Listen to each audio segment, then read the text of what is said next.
বিয়ে করেছেন জাতীয় চলচ্চিত্র পুরস্কার প্রাপ্ত সঙ্গীত শিল্পী ফাতেমাতুজ জাহরা ঐশী, পাত্র আরিফিন জিলানী সাকিব। রাজধানীর গুলশানের একটি কনভেনশন হলে তাদের বিয়ে সম্পন্ন হয়। সেখানে দুই পরিবারের সদস্য ছাড়াও শোবিজের অনেক তারকা উপস্থিত ছিলেন। আনন্দঘন পরিবেশে বরকনের নাচে জমে ওঠে অনুষ্ঠান স্থল। বিস্তারিত দেখুন ভিডিওতে। জীবনের নতুন ইনিংস শুরু করলেন দুষ্টু পোলাপাইন খ্যাত গায়িকা ফাতেমাতুজ জাহরা ঐশী। 2.5 বছরের পরিচয় ও বন্ধুত্বের পর আরিফিন জিলানীর সঙ্গে ঘর বেঁধেছেন এই গায়িকা। জিলানীকে জীবনসঙ্গী হিসেবে পেয়ে বেশ উচ্ছ্বসিত তিনি। নতুন জীবনের জন্য সবার কাছে দোয়া চান নবদম্পতি। তারা বলেন, এই মুহূর্তগুলোকে অনুভব করার চেষ্টা করছি এবং আমরা দুজন খুবই খুশি। সবাই আমাদের জন্য দোয়া করবেন যেন আমাদের সামনের পথটা অনেক সুন্দর হয়। আমরা যতটুকু পারি একসাথে খুশি হয়ে থাকার চেষ্টা করব, হ্যাপি থাকার চেষ্টা করব। ঐশীর মা বলেন, ছেলেমেয়েরা খুশি, আমিও খুশি। ঐশী জিলানীর জমকালো বিয়ের আয়োজনে উপস্থিত ছিলেন শোবিজ অঙ্গনের এক ঝাঁক তারকা। নবদম্পতিকে দেখে নিজের মুগ্ধতার কথা জানান তারা। পাশাপাশি নতুন জীবনের জন্য ঐশী ও জিলানীকে শুভকামনা জানান আমন্ত্রিত অতিথিরা।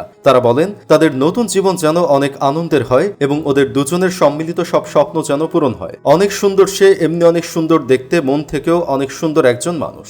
ঐশীর সাজগোজ খুব সুন্দর লাগছে। অনেকে আশা করেছে যে তাদের এই যে নতুন জীবন নতুনভাবে পা রাখছে, সেই জীবনটা যেন অনেক অনেক সুন্দর হয়। গত বছরের শেষ দিকে গানের মঞ্চ থেকে বাঁধ ভাঙা স্রোত ঠেলে শুনশান নীরবতায় মোড়া রাজধানীর একটি হাসপাতালের সিসিইউ এর মেডিকেল অফিসার হিসেবে দায়িত্ব নেন তিনি। অন্যদিকে তার স্বামী আরিফিন জিলানী সাকিব নর্থ সাউথ বিশ্ববিদ্যালয় থেকে পড়াশোনা শেষ করে চাকরি করছেন একটি ওষুধ কোম্পানিতে। পাশাপাশি মডেলিং ও অভিনয়ে যুক্ত আছেন তিনি। জীবনের বাকিটা সময় একসঙ্গে নতুন ছন্দে কাটাতে চান তারা।